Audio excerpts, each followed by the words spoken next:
Hi everyone. In today's tutorial, we will show you how to add memes to your videos using CapCut.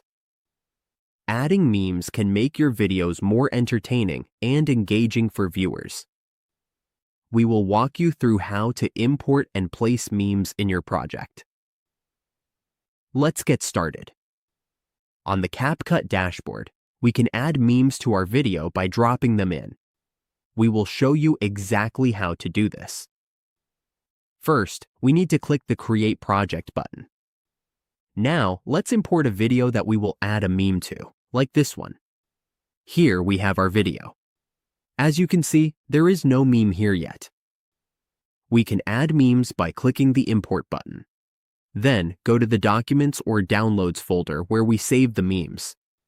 We can add memes like GIFs. Let's add a GIF right here. We can resize it or move it to wherever we want it on screen. We can also add a video meme, like this one. We can drag it down here so both memes sit nicely on the screen. And when we play it back, we can see both the GIF and the video meme at the mark. And that's it.